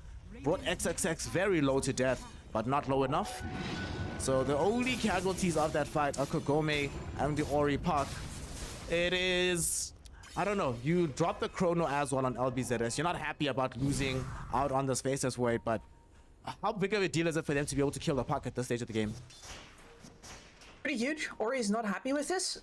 The takeaway I get from that fight is if you looked at that Winter Wyvern, I was like, the Chrono is here. Why is he not cursing? Why is he not cursing? And then I realized it's because he's waiting for the Warlock to drop the Golem as well, so he can turn the Golem against where it got dropped immediately. Plus, you're trading your one teamfight reset against their two, which is the only way you can do it, because you only have one. Yep.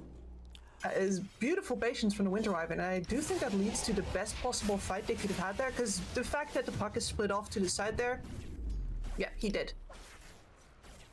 Actually, now that you mention it, I wonder if Faceless Void does die if it's not for the Infernal Golem hitting him during the Winter's Curse. Because a lot of the damage before the Eye of the Storm started really kicking in was coming from there, but it's also a decent synergy, right? Eye of the Storm minuses this armor, then those hits from the Golem are even harder than normal. Silent. Trying to run away bottom, might not be allowed to do so, but a little bit too much HP, so it gets up onto the high ground. XXX will let cooler heads prevail and allow the retreat. That fight though does change things and the status quo on the map, because yes, LBZS do get the puck out of this, but they commit much bigger ultimates on aggregate, in the sense that Aster, they have XXX with Eye of the Storm almost online all the time, and they feel a lot more comfortable just being able to siege without their ultimates than what LBZS can do. Ori? Coil snap onto LG. Can they get this kill onto the Marcy? Yes, they can. Well, the question is, will anybody else die from this? Baboka will die, and Kagome gets off the time dilation. Ori is in a bit of trouble here. Look at this time dilation, how much work it's doing. The Winter's Curse will be there, but unfortunately for him, Shadow Word was there as well from Detachment. There will not be any escape. And Kagome gets the kill onto Ori, and now they stream into the Roshan pit. They want a date with the big man as a reward for claiming the life of the puck again. And they have Chronosphere Chaotic Offering now. I would be very surprised if Aster finds a way to fight this like they want to. They're smoking. I can see by their movement that they're going to, but I don't know about this. I want to see them pull this off because they don't even have a Winter's Curse. They have a GG slash and that's about it. They go into the pit right now. They drop the Chaotic Offering. There's Kagome with the Chrono. Only catches the BKB Razor though. Monet gets hit with the Thunder God's Wrath. Will throw out the Omni Slash. They do manage to bring down Detachment and his Chaotic Offering. How will they be able to escape from this though? And they bought the space and time. You want to see how they're going to make this happen. They might just have done so. Without Detachment being online, without the ultimates, yeah, they have no more tools to fight around this pit anymore. This is actually going to be Team Aster yet again in the advantage now. How do they keep doing this? It's the second day, Kibbs. I don't know. Like, and the damage is online too, but the fact that the BKB from the Razor is up in the Chrono means that they don't actually have any ways to kill him inside the Chrono. None of the melee damage can get to him. And you can see the Void hesitate because he's like, as soon as he wakes up, he's going to link me. Yep. And I don't know what to do about that because I don't have a BKB. Oh my goodness. Team Aster. Kings of the Roshan pit at this point in time because they simply cannot be stopped around this area. Like, I just saw it happen and I'm still like, but how? Just how? I mean, I think there was maybe a little bit of an early mistake because Zeus did drop the Nimbus Cloud onto the Roshan. Yeah. Instead of keeping it. Damage purposes. Yeah, they just wanted to get the damage onto the big man, but that means you don't have it for the fight anymore. And maybe if they have the Nimbus onto Monet, because there was a moment where he was being bashed up by Roshan and he couldn't do anything. It was on like the edge of the Chrono. Maybe if they still have it like at max, it can help get him down, but I don't know. It's difficult to think about how to deal with Team Aster right now when their map movements are just so precise. Yeah, and they keep on getting your Marcy now, and this is... she used her BKB for that as well. Dang, that feels bad. It's a fresh BKB too. Ugh. Well, that sucks. You always rather die than actually have your first BKB be used and then you die anyway. Feels so bad. And that gets XXX closer to getting a refresher. Remember, Kips, there was a point in this game where XXX was having a really awful time. They were focusing him down really well. He was dying, and since the BKB, we have not seen that anymore because their physical damage hasn't been there for LBZS, and B, this Marcy has been dead a lot. And she is the physical. Yeah. Until Kagome gets to this Monkey King bar, you were talking about it in the draft. Faceless Void has issues with damage dealing. Right now, all his damage is somewhat magical, given this Maelstrom. So these BKBs, the spin from the Juggernaut, uber protected. Speaking of Jug, we haven't actually spoken too much about Monet in this situation. He is closing in on getting a Blink Dagger for himself after finishing off this Maelstrom Manta. You like this build? Yeah, we going for that Zeus, baby. We going for his face. Plus, if you have fast fingers, you can dodge Chrono. Yeah. But it's really mostly for going in this game, because as soon as you're engaged, you're going to have fatal bonds on you, right? Yeah. Blink daggers are not really for escaping this game. I mean, we did see last game, his fast fingers on Monet did allow him to dodge several black holes, so might just be in Blink Dagger practice mode for this day. As LBZS, they're gonna smoke up right now. They wanna try and find a fight. Monet able to get off the spin, and here's Kagome, maybe looking for a possible chrono target, but he's been linked up. He's out of damage. They have to leave LG alone. BKB has been used with the Unleash as well. Will it get her out of trouble? Yes, it will. Somehow LG is still alive. Okay, Kagome now jumping back. 2 heroes caught inside the chrono. Thunder God's Wrath will be there. There's no Winter Wyvern. That's one of the big combo breakers. Kagome might die for this though. Can't manage to escape in time. Ori will be taken out though, as he was isolated from the rest of his team. So Kagome did manage to break up this engagement. So they get 2 out of this, but it's a troubling trend that it's yet again Kagome that ends up being the one to lose his life in exchange for this trade.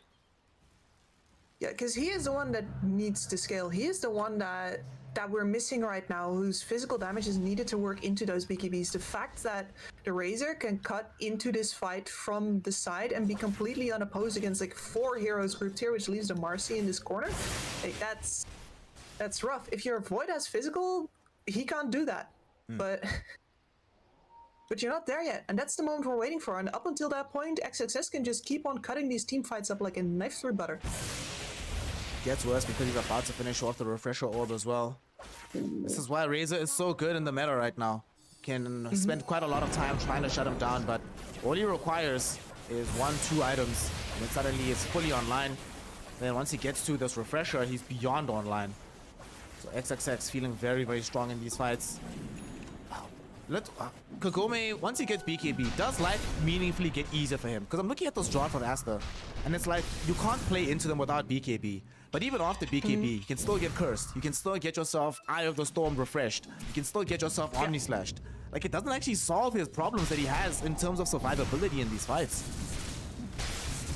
In terms of survivability, I think it does, because you don't get silence anymore, and that is where suddenly your time walk starts to become a really big deal. Because right now he needs to be very careful to not jump into situations like this, because he's just dead. Well, the silence is not going to be there. He's certainly going to die with the Solar Guardian. The question is, will his team get more, or will they just feed more? And it seems like it's going to be the latter. They've lost out on Salad as well. They're looking to try and bring down Detachment, who is going to get off a TP within the trees. Very nicely done by the Warlock there. Unfortunately, though, Kagome, 3rd death. These last several minutes have not been kind towards the Faceless Void. He was given so much space earlier on, given freedom to be able to farm up the map, utilize great Chronospheres, but they're just hunting him now. They've switched targets. They're like, well, we're not going to be able to get the Zeus at this stage of the game. Let's get this Faceless Void, who is a reasonable target in front of us. Because they never have vision on the Zeus. And the way that they pull this off is beautiful as well, because Aster is showing 2 heroes on the top lane as if everybody's behind him, right? They have dewarded the entire triangle. Monet is pushing top like everybody's right on there, and that means that the 3-man gank squad comes in, they kill the Void, and the reactions come in to save the Void, so they don't even have the tools to punish Monet, who's like standing in front of their base, mooning them at that point. Basically, it's like, yeah, your Void is dead and you can't touch me. What are you gonna do about it? I'll try to get the consolation kill. Yeah. It does feel like whenever they're able to bring down Pick You on this Winter Wyvern, this is the key to success in some regard. No more combo break, no more heal. But it's hard. It's difficult to get to him reliably, especially because you don't want to be the one putting your own heroes further forward, because it's not that hard for Team Aster to catch them out either. We do not have BKBs for anybody outside of this Marcy or LBZS, so that safety drop-off, it's just too dangerous to go forward. And PP still not buying BKB, opting instead for an Aeon Disc on a Zeus. Makes a lot of sense, especially with the Jug having a blink and with a Razor in the game who might also buy a blink eventually. Like, what you're going to want is to live, and you're hopefully for your team to counter-initiate on them instead of putting yourself in a position where if they put enough physical on you, you still die. I like this actually. This is a better choice than the BKB. And the Void has now finished his. They would have loved to have that. And they're smoking immediately, but why now the Winter Wyvern's up again? Yeah. They're gonna run straight into them. Okay, they do force out an early BKB from XXX, so if they can get away from this fight, it might be good. Ori, in the meantime, will be able to catch out Salad. Will he get bubbled? Yes, he will. There will be a cold embrace, though, to buy space and time. However, there is a Nimbus Cloud on his face as well. They will drop Winter's Curse. BKB from Kagome will not prevent that from happening. Now Monet looking for more kills on the backlines here. Omni Slash comes in, they find the Zeus, and then now the bounces onto Kagome will force him to leap onto the high ground. But we're seeing here the value of this Blink Dagger. Like you said, it's meant to hunt the Zeus, and it accomplishes its goal as they manage to bring down 3 heroes in front of this tier 2 tower. Team Aster still looking hella strong on the map, and they might be able to just push this tower without worrying about too many ultimates, because all that's left is Chaotic Offering. It is, yes. I mean, their Puck is pretty empty as well, right? They have a Puck on half health. It's okay, but they'd really rather get some. Yeah, they're still hunting. They know this is not enough, so they're looking for Kagome, and Kagome, to his credit, is giving his team vision while not actually giving the opportunity to kill him away either. It's very hard to murderize him now without the Puck being there. A lot of tools required. Does have to be a little bit careful in the 20-second window before his BKB is back online, but as you mentioned, they have enough strength and Team Aster not feeling confident enough to keep their push going. So they'll vacate the area. Roche is going to be up in a minute. We've seen how impactful these Roshan fights can be, and XXX top lane. The Razor finds LG. There's the Dream Coil as well, but the BKB turnaround, they might want to actually try and turn and take this fight. Kagome's here as well. XXX gets off the secondary refresh, but it's not going to matter. Pick you with the usage of the Winter's Curse. Has an LG Unleashed Marcy, which will beat down the Warlock, but it's not going to come for free. You're going to get taken down yourself. And Monet blinked into this fight though. This Blade Fury with the Aghanim Shard upgrade, making the Blade Fury super strong. And Monet with the blink, at least getting immediate revenge for his offlaner. I don't know how Monet keeps doing this, but these situations that should be favorable for LBZS, Monet says, nope, we're equalizing it and or making it better for my squad instead. Yeah, but that was definitely a slip up by XXS. Like, he is correct to go forward again because his refresher has just come off cooldown. He's ready to take another fight, and he knows that they want to keep up the higher pace as well. That was a little bit of a waste. But the point I was trying to make is that you still can't do it if your team is not behind you. Like, I don't care how strong you are right now, and the fact that you're correct in going is, yeah, sure. But Ori's not there, Monet's just too far away, and Razor, this build with the refresher is not actually very survivable. You didn't build any stats at all apart from like the 10 strength on the BKB. You're confronted by 4 heroes, you are going to die. He actually needs the Satanic before he can do stuff like that.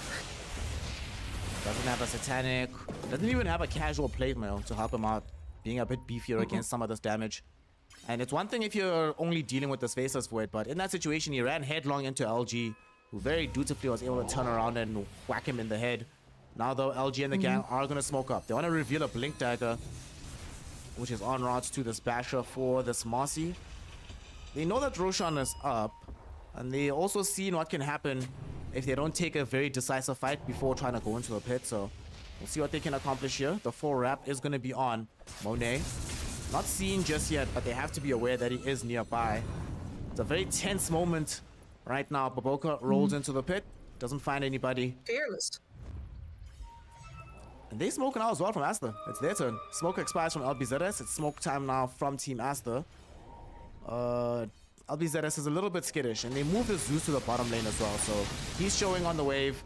They now know on the side of Aster that it's a lot safer to make the forward jump. And they go into Salad. They will get out some kind of defensive measure from the Dawnbreaker, but it's not going to matter. You can star break all you want. He's still going to end up dying. Baboka also finds Marcy in the trees. This is why Baboka Earthbird is such a treat. There will be a buyback into the ultimate with the Solar Guardian, which will buy some space and time. Chronosphere comes out now right after the Omni Slash. They've caught XXX as well as the Juggernaut. And with the help of the buyback, the Zeus spells, they actually do manage to kill both of them. Winter Wyvern held Kagome in position with the Winter's Curse. but it's not going to be good enough. 4 heroes will die. LBZS finally take a huge fight, and this time around they will not be dissuaded. Monet is dead, so that means the Roshan pit might actually be clear. And I don't understand why the Winter Wyvern didn't drop the curse to save his jug there. He waited just a little bit too long. And maybe they don't win this at XSS, but then wait, he's just dead. Kagome? There used to be a faceless void there. PP now on top as well, as the Aeon Dusk will get triggered. XXX runs him down with the Eye of the Storm. And now they're all hoping to try and lock down LG, but LG does manage to at least get out. But yes, how does Aster keep doing this? I mean, the Void doesn't have a BKB.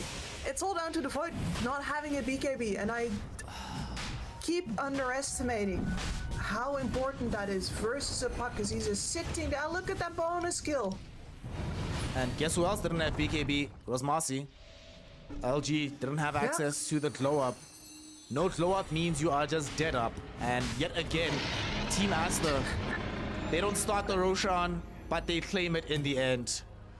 Man, are these people Greyjoys? They reap, but they do not sow. Team Aster again, yet again. That is... LBZS are doing everything right and still getting schooled. Yep. This must be so demoralizing. Like, you finally got your big fight, and we didn't look at it either because we felt that same relief. We were like, yes, finally, this is what your lineup can do. This is what you've been gearing up towards. They over-engage, you counter-initiate, you kill them, they're all dead, you go reap their rewards because they're all dead, and oh no, actually the puck is alive.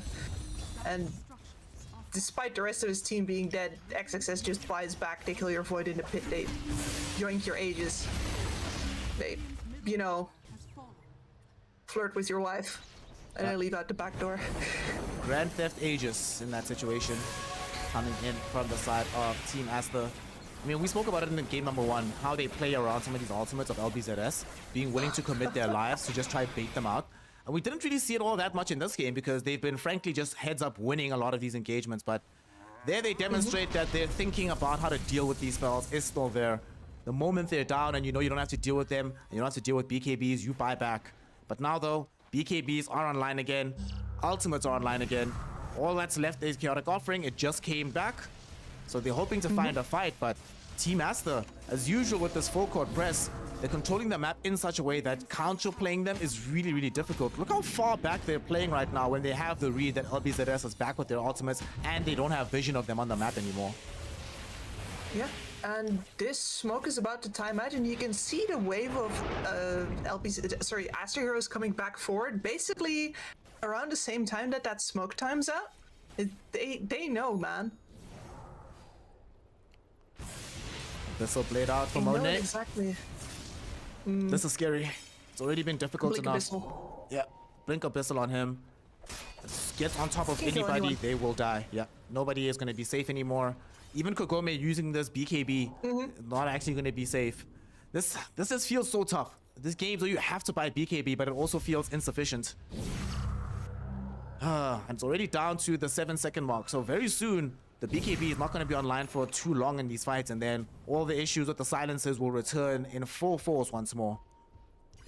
Yeah, and I wonder if this is the point where you just start stacking EXP on your Void, hope you can get to 25, get to the backtrack, and see if you can get through this in the long fights.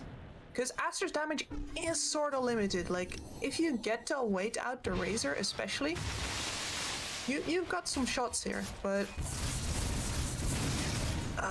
they'll hurt you during that time. A lot. A lot of pain and suffering, especially given that there's some very important items. Baboka, I'm kind of surprised he didn't opt for a Spirit Vessel in this game, but the BKB Lotus Orb has been providing enough work and value that makes sense why he opted to skip it. And speaking of Baboka, he's gonna get jumped on right now. Beautiful Winter's Curse to buy him a little bit of space and time here. Kagome gets off the GG Chrono. The bubble will help to kill Winter Wyvern, but there's gonna be an Omni Slash from Monet. LG, my god, looking so much HP. XXX almost kills this Marcy right now. Not going to be able to do so just yet, but will run forward with the ultimate. They're still hunting for Kagome. The double Eye of the Storm, though, not going to be good enough to kill him just yet.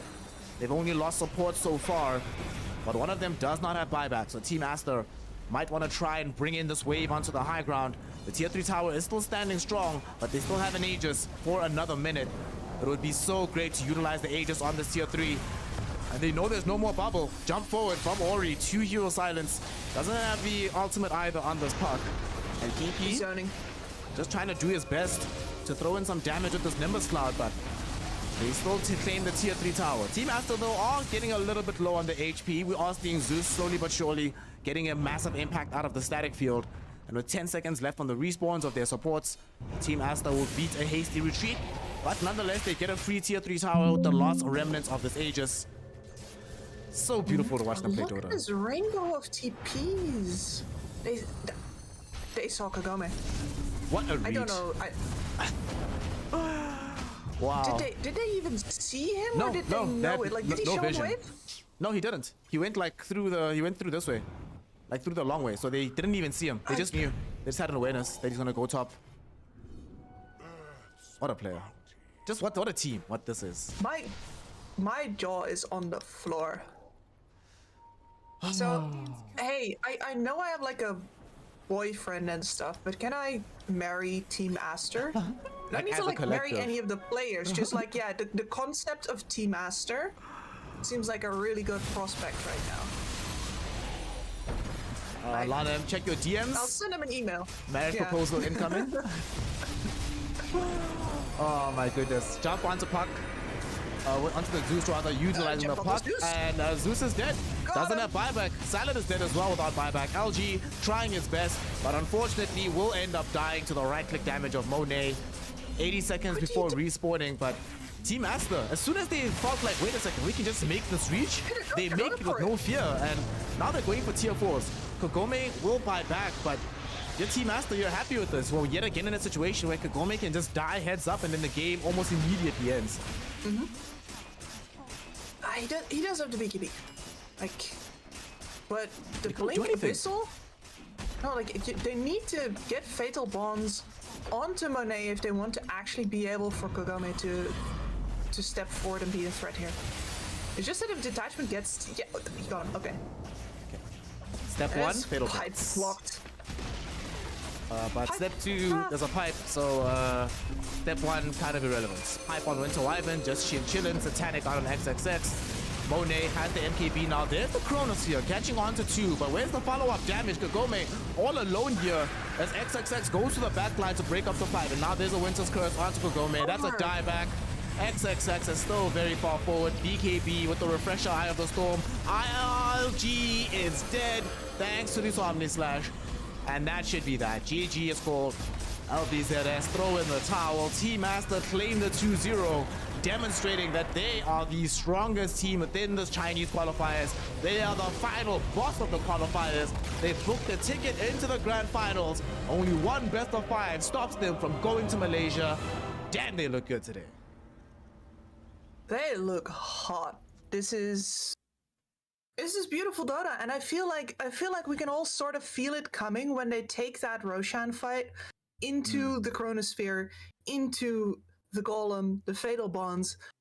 Nobody dies, and they get away with the Aegis. Like, that is the point where if you're LBZS, like, even if you logically know, and I doubt that they even feel that way. Like, even if you would logically know that you have the tools to take this game, then that point is like so demoralizing.